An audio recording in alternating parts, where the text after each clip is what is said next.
chapter 37, section 1 continued. So World War One at this time is not going to be called World War One. It's going to be referred to as the Great War.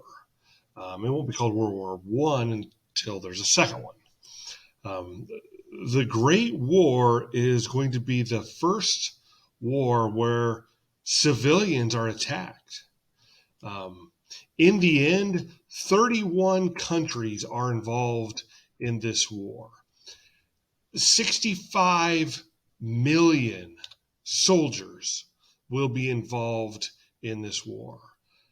There's going to be fighting on land in Europe, in Africa, in the Middle East. You're going to have naval battles throughout the world. And you're going to have new, more powerful weapons being used in this war, which is going to make it even more deadly. For example, this is the war where you're going to see machine guns being introduced.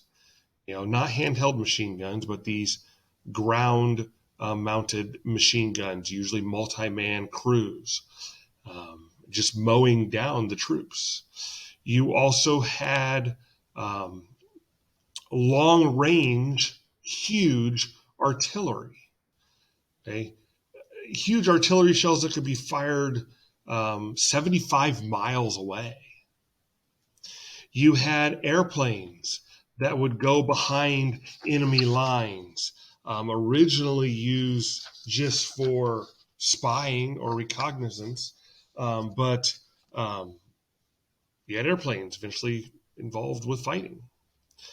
You're going to have submarines in this war becoming very deadly. You're going to have the use of poison gas. You're going to have tanks come about in this war. Flamethrowers are going to be used. So a variety of new weapons are introduced in World War I or the Great War. Most of the fighting in this war is going to occur on the Western Front. Okay?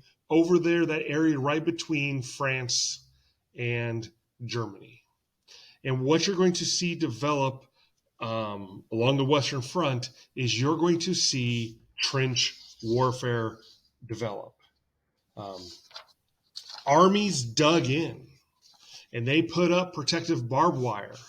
And, the other side had machine guns. You had to dig down to be protected. And if you had to attack, you had to climb up out of your trench and run towards the enemy trenches across what was called no man's land. This wasteland of blown up earth and shattered trees and barbed wire and death. And the fighting on the Western Front, the fighting in this war had huge casualties. I mean, there was one battle fought in this war that in the one battle, there was 900,000 deaths. This is the Western Front. Most of the fighting was done on the Western Front, but you also have an Eastern Front over there between Germany and Austria-Hungary and over there against Russia. That's the Eastern Front. Russia had huge losses in this war. In the first 10 months of this war, 3.8 million Russians died. And actually, Russia underwent 2 revolutions during this time. And they finally pulled out of the war in 1918. And the war wasn't over, but Russia just won it out. The Bolsheviks won it out in Russia there. And so they signed a separate peace treaty with Germany called the Treaty of Brest-Litovsk. And Russia lost a lot of land.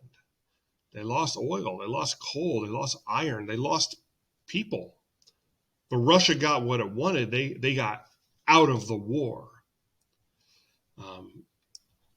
German subs were extremely deadly and scary.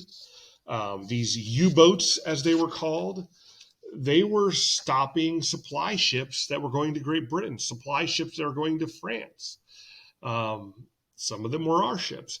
They were sinking ships that had U.S. civilians on them. 1917, we joined the war. Germany was threatening us. Germany was sinking ships with Americans on them, sinking American ships. And so we're done in 1917. We enter this war. And we sent about 2 million fresh troops to Europe. And they needed that. It was the end of 1917, going into 1918, and we're sending in troops. Remember, this war started in 1914. So these countries have been fighting for a while.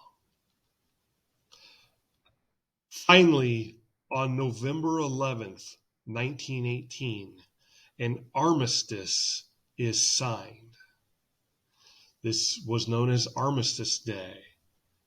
Today, it's known as Veterans Day. This is when the fighting of World War I stopped. The Great War was over. But man, it was deadly. 13 million soldiers dead. 17 million civilians dead. 20 million soldiers wounded. Plus, add on to it billions of dollars in damage. This is going to hurt Europe for a long time.